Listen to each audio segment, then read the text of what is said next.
Recording by Winston Tharp. Moxon's Master by Ambrose, Bierce. Are you serious? Do you really believe that a machine thinks? I got no immediate reply. Moxon was apparently intent upon the coals in the grate, touching them deftly here and there with a fire poker until they signified a sense of his attention by a brighter glow. For several weeks I had been observing in him a growing habit of delay in answering even the most trivial of commonplace questions. His air, however, was that of preoccupation rather than deliberation. One might have said that he had something on his mind. Presently he said, "What is a machine? The word has been variously defined. Here is one definition from a popular dictionary: any instrument or organization by which power is applied and made effective, or a desired effect produced." Well, then, is not a man a machine? And you will admit that he thinks, or thinks he thinks. "If you do not wish to answer my question," I said, rather testily, "why not say so? All that you say is mere evasion. You know well enough that when I say machine, I do not mean a man, but something that man has made and controls." "When it does not control him," he said, rising abruptly and looking out of a window, whence nothing was visible in the blackness of a stormy night. A moment later he turned about and with a smile said, "I beg your pardon. I had no thought of evasion. I considered the dictionary, man's unconscious testimony, suggestive and worth something in the discussion. I can give your question a direct answer easily enough. I do believe that a machine thinks about the work that it is doing." That was direct enough, certainly. It was not altogether pleasing, for it tended to confirm a sad suspicion that Moxon's devotion to study and work in his machine shop had not been good for him. I knew for one thing that he suffered from insomnia, and that is no light affliction. Had it affected his mind? His reply to my question seemed to me then evidence that it had. Perhaps I should think differently about it now. I was younger then, and among the blessings that are not denied to youth is ignorance. Incited by that great stimulant to controversy, I said, "And what, pray, does it think with, in the absence of a brain?" The reply, coming with less than his customary delay, took his favorite form of counter-interrogation. "With what does a plant think, in the absence of a brain?" "Ah, plants belong to the philosopher class. I should be pleased to know some of their conclusions." "You may omit the premises." "Perhaps," he replied, apparently unaffected by my foolish irony, "you may be able to infer their convictions from their acts. I will spare you the familiar examples of the sensitive mimosa, the several insectivorous flowers, and those whose stamens bend down and shake their pollen upon the entering bee in order that he may fertilize their distant mates. But observe this. In an open spot in my garden I planted a climbing vine. When it was barely above the surface, I set a stake into the soil a yard away. The vine at once made for it. But as it was about to reach it after several days, I removed it a few feet. The vine at once altered its course, making an acute angle, and again made for the stake.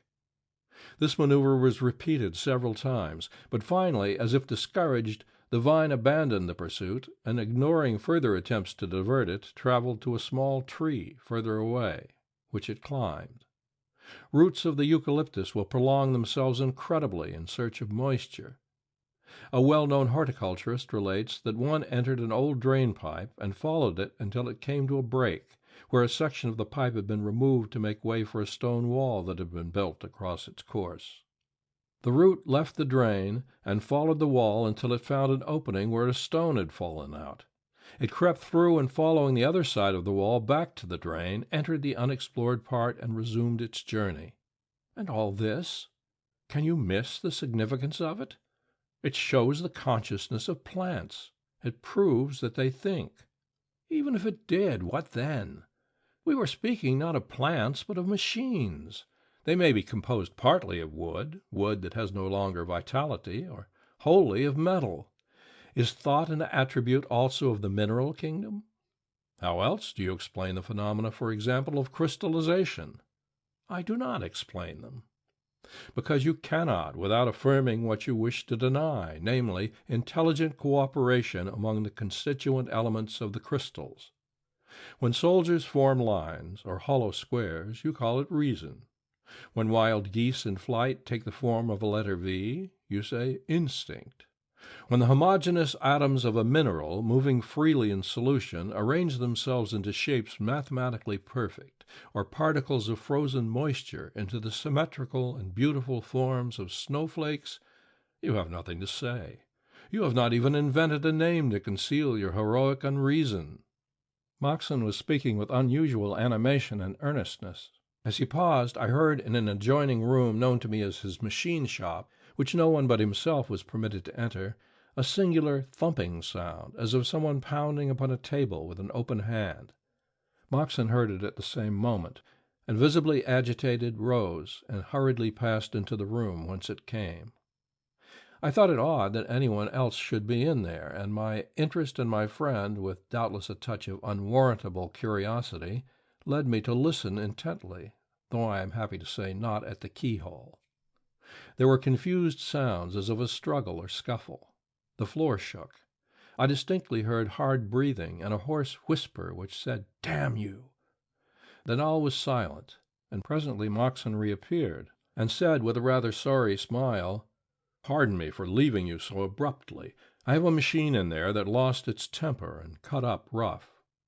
Fixing my eyes steadily upon his left cheek, which was traversed by 4 parallel excoriations showing blood, I said, "How would it do to trim its nails?" I could have spared myself the jest. He gave it no attention, but seated himself in the chair that he had left, and resumed the interrupted monologue as if nothing had occurred. "Doubtless you do not hold with those, I need not name them to a man of your reading, who have taught that all matter is sentient, and that every atom is a living, feeling, conscious being. I do. There is no such thing as dead, inert matter. It is all alive, all instinct with force actual and potential, all sensitive to the same forces in its environment, and susceptible to the contagion of higher and subtler ones residing in such superior organisms as it may be brought into relation with, as those of man, when he is fashioning it into an instrument of his will. It absorbs something of his intelligence and purpose, more of them in proportion to the complexity of the resulting machine and that of its work. Do you happen to recall Herbert Spencer's definition of life? I read it 30 years ago. He may have altered it afterward, for anything I know, but in all that time I have been unable to think of a single word that could profitably be changed or added or removed. It seems to me not only the best definition, but the only possible one.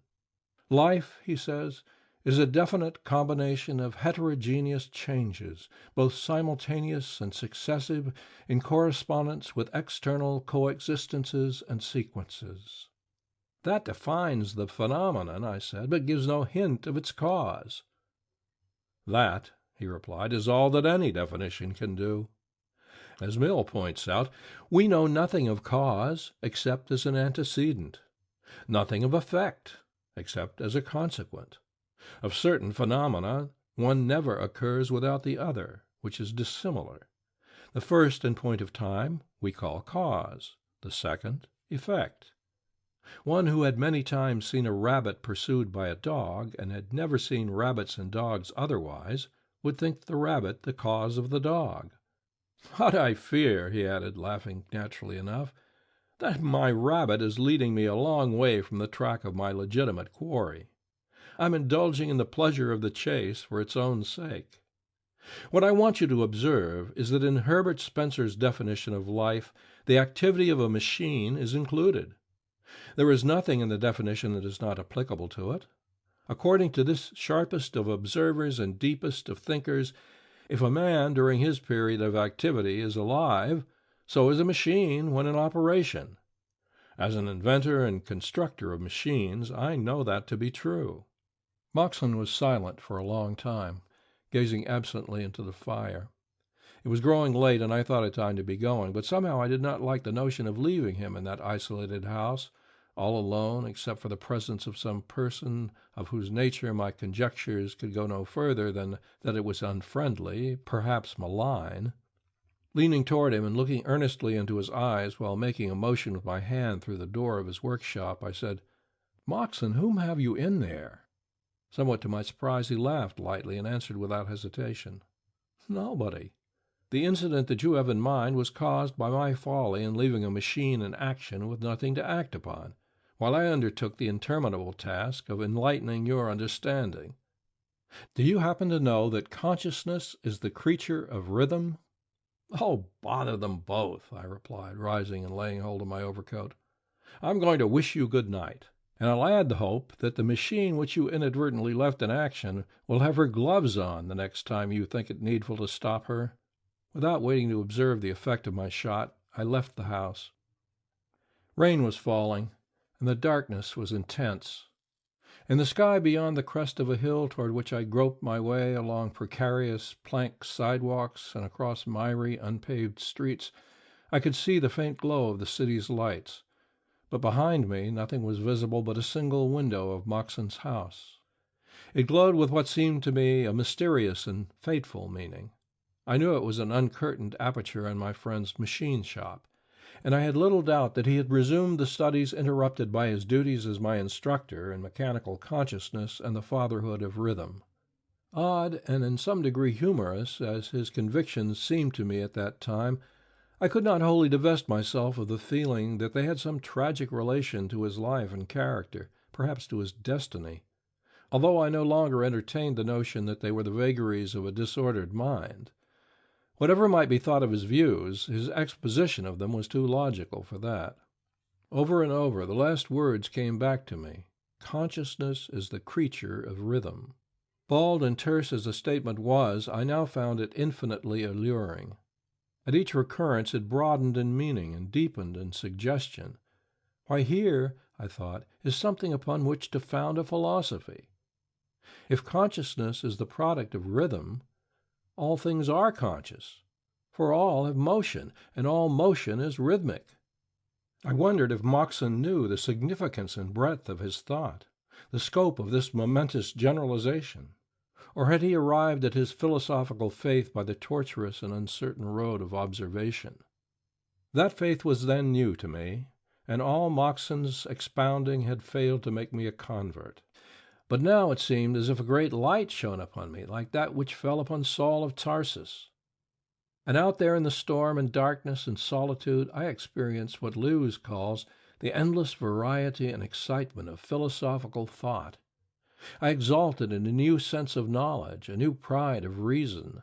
My feet seemed hardly to touch the earth. It was as if I were uplifted and borne through the air by invisible wings. Yielding to an impulse to seek further light from him whom I now recognized as my master and guide, I had unconsciously turned about, and almost before I was aware of having done so, I found myself again at Moxon's door.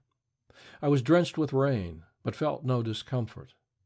Unable in my excitement to find the doorbell, I instinctively tried the knob. It turned, and entering, I mounted the stairs to the room that I had so recently left. All was dark and silent. Moxon, as I had supposed, was in the adjoining room, the machine shop. Groping along the wall until I found the communicating door, I knocked loudly several times, but got no response, which I attributed to the uproar outside, for the wind was blowing a gale and dashing the rain against the thin wall in sheets. The drumming upon the shingle roof spanning the unceiled room was loud and incessant. I had never been invited into the machine shop, and indeed been denied admittance, as had all others, with one exception, a skilled metal worker of whom no one knew anything except that his name was Haley and his habit silence. But in my spiritual exaltation, discretion and civility were alike forgotten, and I opened the door. What I saw took all philosophical speculation out of me in short order. Moxon sat facing me, at the farther side of a small table, upon which a single candle made all the light that was in the room. Opposite him, his back toward me, sat another person. On the table between the two was a chessboard. The men were playing. I knew little of chess, but as only a few pieces were on the board, it was obvious that the game was near its close. Moxon was intensely interested, not so much, it seemed to me, in the game as in his antagonist, upon whom he had fixed so intent a look that, standing though I did directly in the line of his vision, I was altogether unobserved. His face was ghastly white, and his eyes glittered like diamonds. Of his antagonist I had only a back view, but that was sufficient. I could not have cared to see his face. He was apparently not more than 5 feet in height, with proportions suggesting those of a gorilla, a tremendous breadth of shoulders, thick, short neck, and broad, squat head, which had a tangled growth of black hair and was topped with a crimson fez.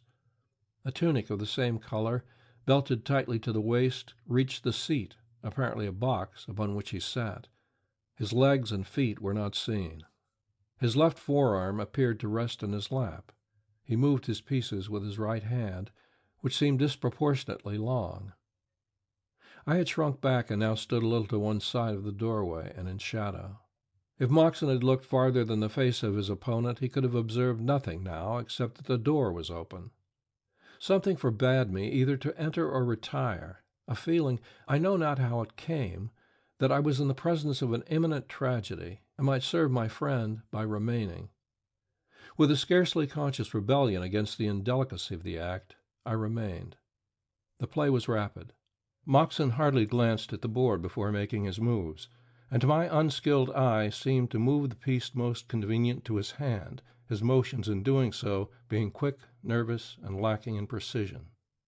The response of his antagonist, while equally prompt in the inception, was made with a slow, uniform, mechanical, and I thought somewhat theatrical movement of the arm that was a sore trial to my patience. There was something unearthly about it all, and I caught myself shuddering. But I was wet and cold. 2 or 3 times after moving a piece, the stranger slightly inclined his head, and each time I observed that Moxon shifted his king. All at once the thought came to me that the man was dumb, and then that he was a machine, an automaton chess player. Then I remembered that Moxon had once spoken to me of having invented such a piece of mechanism, though I did not understand that it had actually been constructed.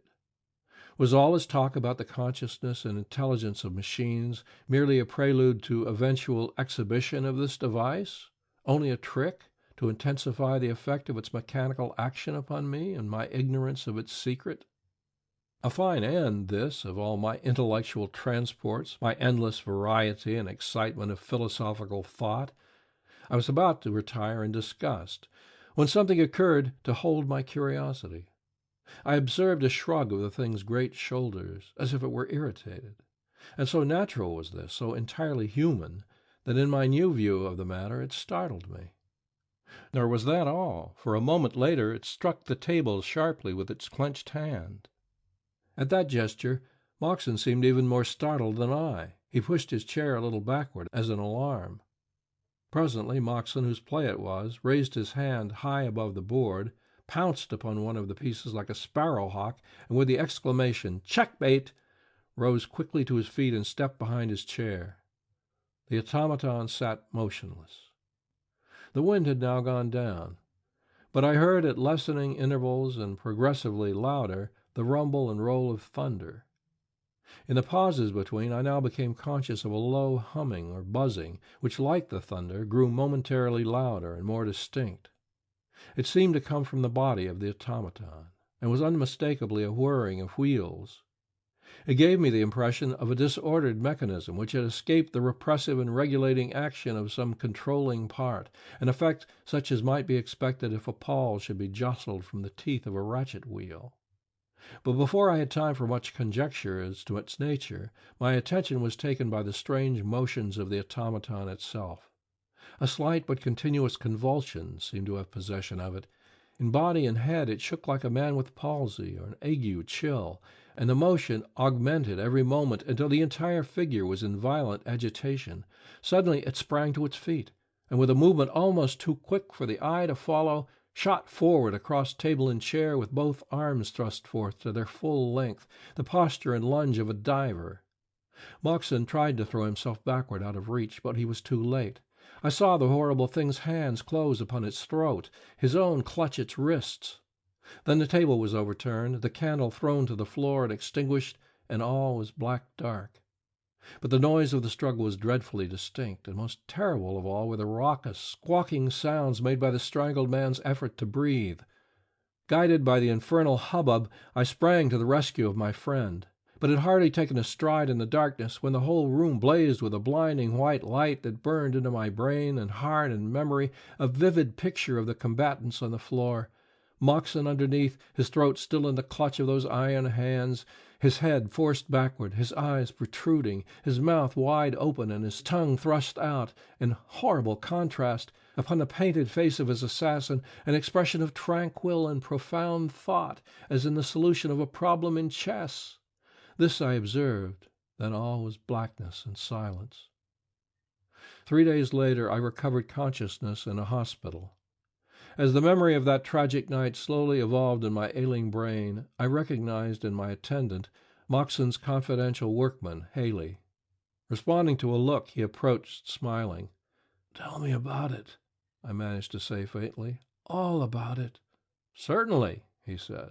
"You were carried unconscious from a burning house, Moxon's. Nobody knows how you came to be there. You may have to do a little explaining. The origin of the fire is a bit mysterious, too. My own notion is that the house was struck by lightning." "And Moxon?" "Buried yesterday, what was left of him." Apparently this reticent person could unfold himself on occasion. When imparting shocking intelligence to the sick, he was affable enough. After some moments of the keenest mental suffering, I ventured to ask another question. "Who rescued me?" "Well, if that interests you, I did." "Thank you, Mr. Haley, and may God bless you for it. Did you rescue also that charming product of your skill, the automaton chess player that murdered its inventor?" The man was silent a long time, looking away from me. Presently he turned and gravely said, "Do you know that?" "I do," I replied. "I saw it done." That was many years ago. If asked today, I should answer less confidently. End of Moxon's Master by Ambrose Bierce.